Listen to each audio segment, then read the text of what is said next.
Parabéns a Vossa Excelência. Eu quero cumprimentar, senador Paim, a decisão tomada pela presidência do Senado, pelo senador Renan Calheiros, acerca do assunto.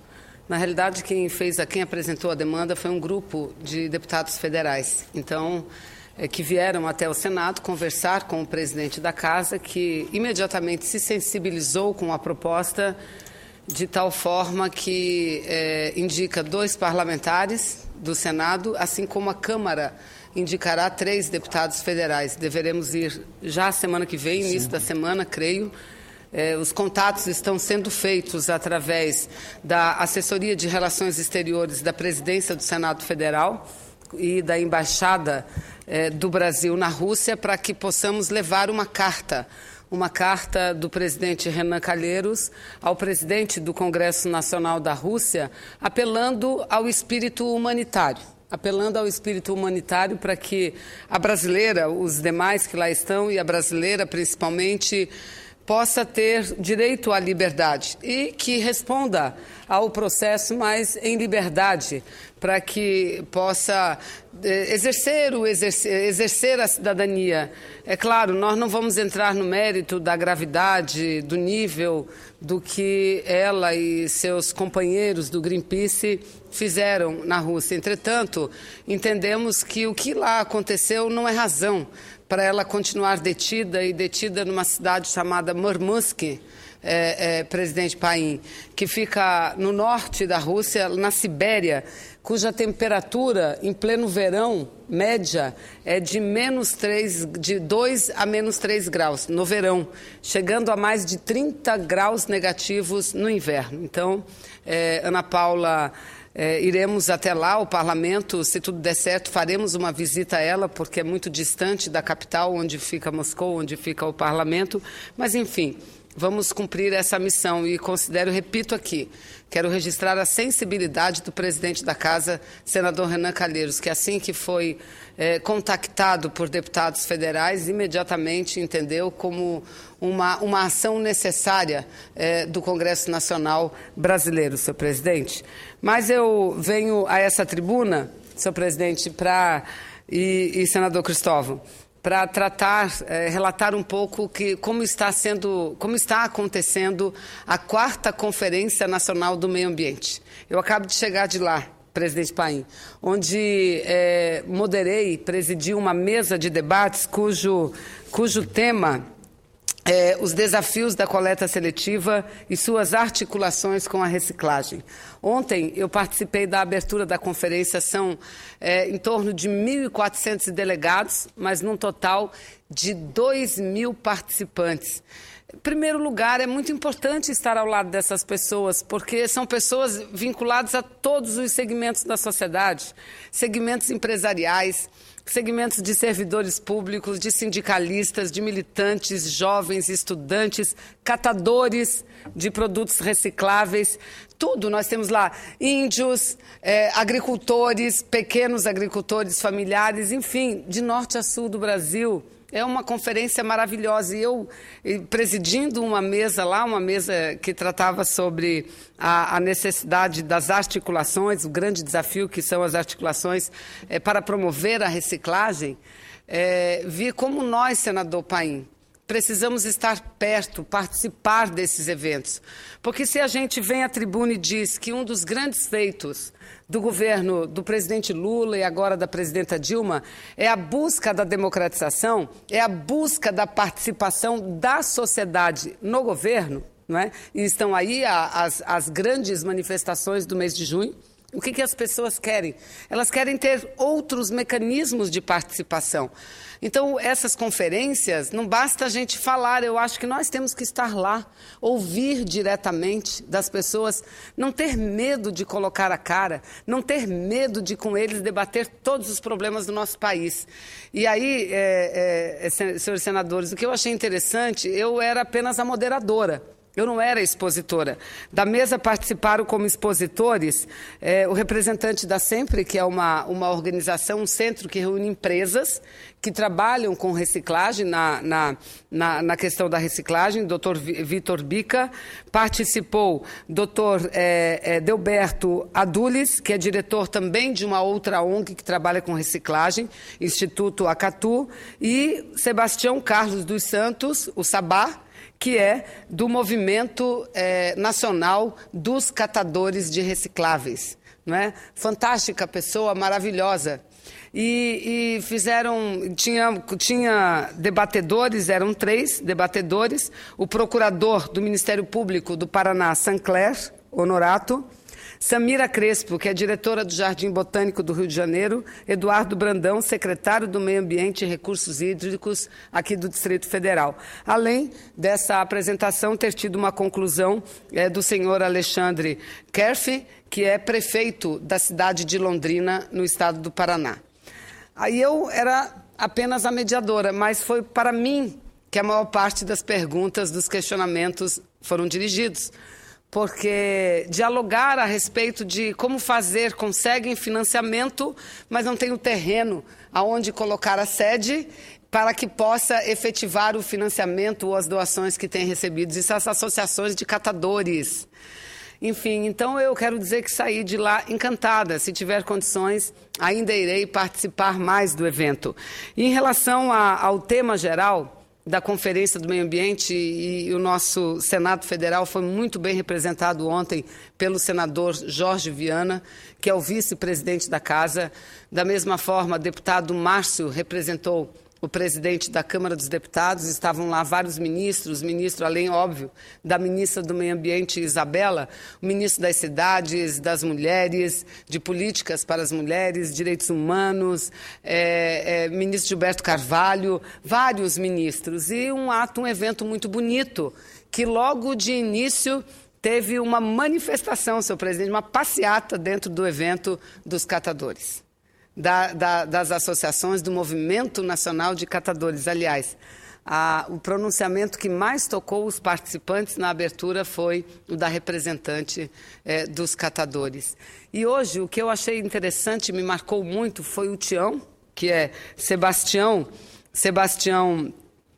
Carlos dos Santos, do Movimento Nacional de Catadores de Recicláveis, dizendo o seguinte: repare, senador Cristóvão, também, que no Brasil, e a gente, claro, está muito longe de alcançar a reciclagem da forma como devemos alcançar, porque é um absurdo que o lixo seja incinerado, que o lixo seja enterrado, enquanto ele pode ser transformado em outro produto de utilização para a população e ajudando assim também ajudando o meio ambiente. Mas Tião, hoje, na sua apresentação, concluiu dizendo o seguinte: que, de fato, no Brasil é muito pequeno, as ações são muito poucas ainda, as ações de reciclagem de catadores, e, no geral, se concentra muito no sudeste brasileiro e depois um pouco mais no sul, menos no centro-oeste, menos no norte e menos no nordeste.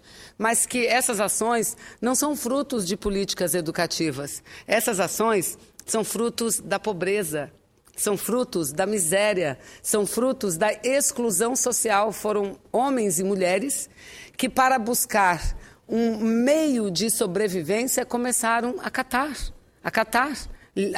produtos reciclados, garrafas PETs, latinhas, papéis, e que, fruto disso, o nosso grande desafio, qual é no Brasil hoje? O tema da conferência é a Política Nacional de Resíduos Sólidos, uma lei que aprovamos em 2010 e que até 2014, vários dos seus prazos vencerão, inclusive para a desativação dos lixões, que, aliás, Tião colocou uma outra polêmica em torno disso. Olha as dificuldades, que desde o fechamento, e aqui eu particularmente não questiono, acho correto, acho que foi uma medida correta, entretanto, ela não foi seguida de uma série de outras medidas que contemplassem o lado social. E ele se referia ao fechamento do lixão de Gramacho, que é simbólico, além de tudo, além de ser um lixão gigantesco na cidade do Rio de Janeiro, e que depois do fechamento do lixão diminuiu o número de produtos encaminhados para a reciclagem e que o preço da garrafa PET, que era de centavos, passou a um pouquinho mais de R$1. Isso foram palavras dele, não é? Por quê? Porque a medida não foi acompanhada de outras medidas que garantisse também aquelas pessoas que vão atrás de objetos que podem ser reciclados para sustentar suas famílias. E hoje essa é uma atividade que remunera bem. E que bom que remunera bem. E que bom. Aí a luta dos catadores hoje é pelo reconhecimento deles, porque tem empresas entrando nisso. E as empresas que têm que trabalhar com essa questão de ir à busca dos objetos, não são empresas, são as associações, são as cooperativas de quem deles próprios, que vivem nas favelas do Rio de Janeiro, que vivem na periferia das grandes cidades, e que antes ninguém olhava para eles, aliás, quando olhavam mal. E hoje, como a atividade está cada vez mais rentável, cada vez mais lucrativa, eles estão perdendo espaço para empresas já estabelecidas. Então, um alerta que lá foi feito na conferência para que esse espírito de agregação, de ações conjuntas, conectadas entre o poder público de todos os níveis, entre os poluidores, os produtores, os consumidores, enfim, entre todos, que essa interação leve em consideração, senador Paim, essa necessidade que eles têm de eles continuar desenvolvendo a atividade, Então, é uma conferência que, eu confesso daqui, eu fiquei extremamente sensibilizada, com muita alegria, passamos muito do tempo e lá o problema, uma sala, hoje pela manhã, foram vários grupos na sala que eu estava coordenando, cabiam lá 200 pessoas e nós tínhamos quase 300 pessoas, gente de pé, gente sentado, debatendo. E a grande polêmica, ao final, foi porque eles não queriam concluir a mesa, não queriam concluir os debates e havia mais de 40 inscrições feitas para intervenções da plenária, sem que todos pudessem ter falado. Mas, enfim, então eu resgato aqui essa questão das conferências, senhor presidente. Elas são muito importantes. E disse isso a eles hoje, respondendo alguns questionamentos, que o que eles lá aprovarem vai ter tanta força, senador Paim, do que um projeto de lei que Vossa Excelência apresente. Aliás, eu ouso dizer que o que eles lá aprovarem vai ter mais força do que qualquer projeto de lei que eu, senadora da República, possa apresentar. Porque esse debate relativo ao meio ambiente levou a um outro debate também, sobre a questão da democracia e da política. Porque lá teve uma intervenção que disse o seguinte: eu não sou político, por acaso estou numa função à frente de uma prefeitura. Opa, políticos somos todos nós. Apenas as nossas funções é que são diferenciadas. Alguns militam no seu grêmio da escola, outros militam no sindicato, outros aqui no parlamento, como nós, outros dirigindo partidos, movimentos de mulheres, até mesmo aqueles, senhor presidente, aqueles que não têm movimento orgânico nenhum, são seres políticos também, não é? Dizia Bertolt Brecht que o pior analfabeto não é o que sabe ler e escrever, o que não sabe ler e escrever. O pior analfabeto é o analfabeto político, que não entende que todas as decisões são tomadas a partir da política. Então, o envolvimento da população é muito importante para que a gente possa reciclar a política, para que a gente possa fazer da política um exercício mais correto, um exercício mais saudável. Então, esta conferência de meio ambiente, teremos em novembro uma outra grande conferência, que é a Conferência das Cidades. Elas são muito importantes, não só para a população que está participando, mas para a nossa própria orientação. De que caminho seguir em relação a determinados temas. Com muito prazer, concedo a parte a Vossa Excelência, senador Cristóvão. Senadora Vanessa, eu também fico satisfeito com essa conferência, com esse debate. E, lamentavelmente, eu não pude ir. Só que eu acho que a gente deveria analisar a coisa de uma maneira ainda mais distante. Por que essas pessoas caíram nesse trabalho? Ao ponto de dependerem de viver do lixo. Eu li uma entrevista no jornal de um desses senhores, catadores, disse: eu quero que tenha mais rico, criando mais lixo, porque eu vivo do lixo. Ou seja, houve uma deformação no processo produtivo que levou a que é preciso concentrar renda para que alguns sobrevivam. Isso a gente tem que quebrar em algum momento. E a maneira de quebrar isso é a educação igual para todos. Eu acho que deve ter raríssimos catadores de lixo, ou coletadores, ou recicladores, como se chama, com o 2º grau completo, o ensino médio completo. E talvez nenhum com ensino, aí sim eu digo, nenhum com ensino médio de qualidade, porque ele encontra outras alternativas. Então a primeira coisa é isso: como a gente pode ter uma sociedade onde ninguém precisa viver de coleta de lixo, de seleção de lixo, de resíduos sólidos, como se chama. E o segundo é como o modelo econômico pode reduzir a quantidade de resíduos sólidos. Por exemplo, deve ter aumentado mesmo o preço das garrafas PET.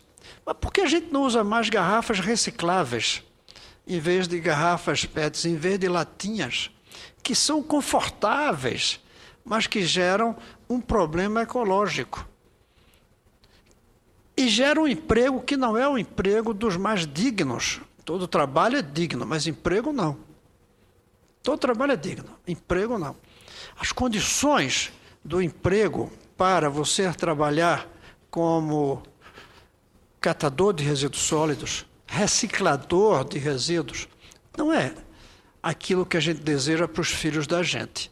Nem mesmo os catadores, recicladores desejam para os seus filhos. Então, a gente precisa aprofundar esse debate de tal maneira que a gente busque, primeiro, um modelo econômico onde o desperdício seja reduzido.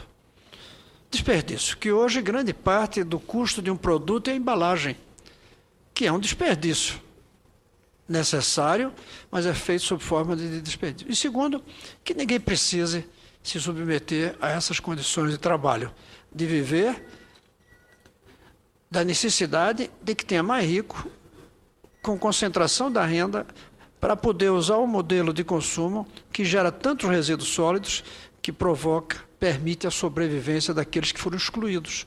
Ou seja, os excluídos do consumo passam a sobreviver graças ao lixo dos que consumiram. É uma falha muito grande do próprio modelo que nós temos na sociedade e na economia do mundo, não só do Brasil. Mas um encontro como esse, eu acho que permite esse tipo de reflexão, tanto que estamos fazendo. Não fosse um encontro, a gente não estava debatendo, mas permite também uma coisa fundamental, é o imediato. Enquanto não muda esse modelo, como é que a gente faz para que as condições melhorem e para que essas pessoas não fiquem no desemprego? Porque é preciso reconhecer, pior do que tudo isso é o desemprego, é a fome. É nem ao menos ter o lixo para permitir sobreviver. Então, como é que a gente faz para que o fechamento dos lixões, que é uma condição absolutamente necessária dos direitos humanos, não vá contra os direitos humanos de quem precisa de catar para sobreviver? Só um jeito, colocando alternativas de emprego para eles, ou transferência de renda para eles, como tem Bolsa Família, por que não? Até porque são poucos quando compara com os 12, 14 milhões do Brasil. E segundo, mas talvez em importância primeiro, uma boa escola para os filhos deles. Muito obrigada, senador, e Vossa Excelência me permite Vanessa, que a gente... antes de Vossa Excelência responder, eu só queria registrar, embora já estão saindo, que estão aqui na galeria conosco, os estudantes do curso de Direito da Faculdade São Luís, de Jaboticabal, tá certo? São Paulo. Sejam bem-vindos. Eu sou um apaixonado pelo direito. Dos meus filhos, todos eu induzi para o direito. Um abraço a todos, sejam bem-vindos. E vieram de muito longe, não é, senhor presidente? Importante. Mas, senador Cristóvão, senador Paim, engraçado que essa parte que Vossa Excelência fez é exatamente o tema do debate. É exatamente o princípio da legislação. Exatamente esse, senador Cristóvão. Então, eu quero ver se eu consigo organizar um pouco as minhas opiniões para relatá-las aqui dessa tribuna. Primeiro, em relação ao modelo da sociedade. É claro que eu não sou daquelas que acham que o capitalismo é o fim da história. Eu não acho que um novo sistema não seja possível. E que novo sistema? Um sistema onde a sociedade não seja marcada por tão grande distorção social. Eu creio, luto por essa sociedade onde as pessoas têm um equilíbrio na qualidade de vida. Porque enquanto, isso que Vossa Excelência diz, enquanto alguns produzem muito lixo, outros sobrevivem do lixo produzido.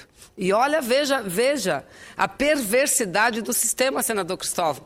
Aí, a partir do momento em que esses resíduos sólidos começam a ser extremamente lucrativos, o que fazem? Os muito ricos que produzem os resíduos querem tirar os muito pobres para entrar na atividade e fazer como Vossa Excelência disse. Quero que produzam muito lixo para eu ficar cada vez mais rico. Essa é a sociedade perversa que nós vivemos. Porque eles, os catadores, gostam da sua atividade. Porque, repito, é uma atividade que dá recursos, dá bem. Mulheres dando depoimento de que desde 11 anos, veja que absurdo, mas desde 11 anos trabalhando e que sustentam família de crianças que hoje já estão na universidade. Entretanto, o que eles precisam é de condições dignas de trabalho. Eles precisam estar incluídos no processo brasileiro. E aí tem algumas leis, nós avançamos na aprovação de algumas leis, como a do microempreendedor individual ou as cooperativas que eles próprios criam, que eles também passam a ter uma segurança dentro da sociedade, como tem um trabalhador de carteira assinada, não é? Então, este é o debate lá. E que nessa questão da produção dos resíduos sólidos, nós temos que seguir o princípio determinado pela lei. A Lei 12.305, repito, de 2010, da Política Nacional de Resíduos Sólidos, que, como Vossa Excelência diz, tudo tem que ter uma prioridade. O ideal, e eu falava quando fiz uma parte a Vossa Excelência, dos 35 milhões que a Chevron pagou de multa à ANP, dos 95 milhões de ações que ela vai ter que fazer para recuperar o meio ambiente do desastre, do derramamento do óleo na bacia de Campos, mas o que nós preferiríamos, esse dinheiro ou um não desastre? É óbvio que era um não desastre. É óbvio que era um não desastre. Então, o primeiro princípio, previsto na legislação, inclusive, é o objeto síntese da Política Nacional dos Resíduos Sólidos na ordem. Primeiro, prioridade número 1, a não geração. E o que significa a não geração? Hábitos ambientalmente mais corretos do que os hábitos que a nossa sociedade tem hoje. Dos atos cotidianos, diários, que nós não nos damos nem conta. A gente vai bem ali, senador, e pega um copinho descartável, toma um copo de água que tem só 150 ml e joga o copo fora. A gente compra uma garrafinha de água, bebe a água e joga a garrafinha fora. O que custa mais caro? A água ou a garrafinha da água? A garrafinha da água em todos os aspectos, não só na produção, mas depois no resíduo que aquilo torna. Se for para reciclagem, ótimo, e se não for? Se for bater no aterro sanitário, que tem que ser controlado, que é caro, que custa dinheiro, não é verdade? Então, o primeiro é a não geração. A sacolinha, e aí lá o próprio PROCON foi muito questionado, algumas entidades de defesa do consumidor, porque aquelas bolsinhas que a gente recebe, eu tenho um projeto de lei há muito tempo, desde que eu cheguei no parlamento, é que eu apresento projeto de lei. Meus projetos são rejeitados, eram enquanto deputada, e agora, mas eu continuo apresentando, proibindo o supermercado de conceder aquelas sacolinhas. Primeiro que elas não são gratuitas. O preço daquelas sacolinhas está embutido no preço de todos os produtos. E aquela sacolinha causa um dano significativo para o meio ambiente. Então, a primeira na ordem de prioridade na gestão e no gerenciamento dos resíduos sólidos é a não geração. Gerar o menos possível. Desperdiçar o menos possível. 50% dos resíduos são orgânicos. O que são resíduos orgânicos? Comida que sobra e que vai para o lixo e que passa, às vezes, para reciclagem, para ser transformada em adubo, mas na maior parte dos casos nem passa por isso. A segunda prioridade, a redução. Primeiro, a não geração. Segundo, a redução da quantidade. Terceiro, segundo, a redução da quantidade e do volume gerados. Terceiro, a reutilização. Quarto, a reciclagem. E quinto, o tratamento dos resíduos sólidos e a disposição final ambientalmente adequada dos resíduos. Essa é a concepção da lei que nós aprovamos. E aí, eu já vou concluir, senador, lembrando que no ano de 2014, salvo engano, em agosto de 2014, é o prazo que se expira para as cidades brasileiras acabarem com os lixões. É o prazo. E eu pergunto, será que os mais de 5 mil municípios do Brasil vão ter essa condição? Aliás, os municípios, os mais de 5 mil municípios brasileiros já têm o seu plano aprovado?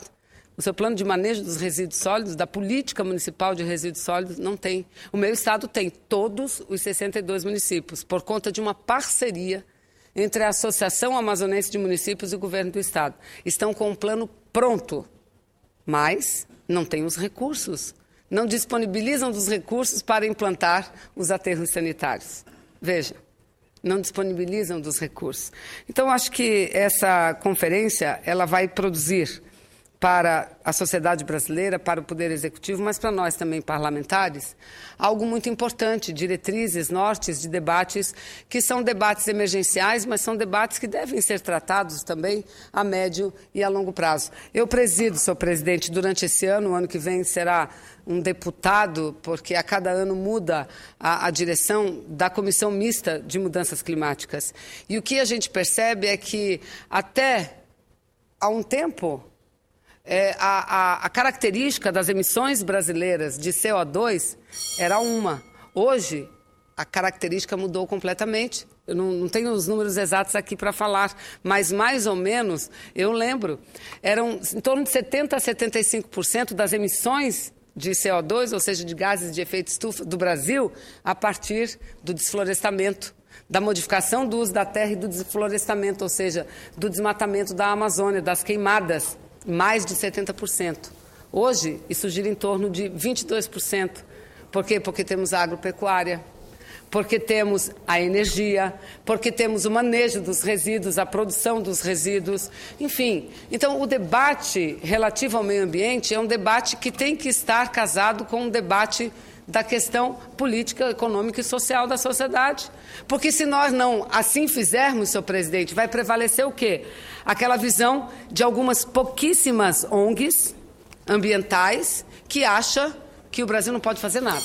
Não pode derrubar uma árvore, não pode fazer qualquer intervenção no meio ambiente. Mas, nos outros países, tudo pode, tudo já se fez e tudo se continua fazendo. Olha, quem não assinou o protocolo de Kyoto não foi o Brasil. Quem até hoje não assinou o protocolo de Kyoto foi os Estados Unidos da América do Norte, não é? Então, o debate do meio ambiente, eu sou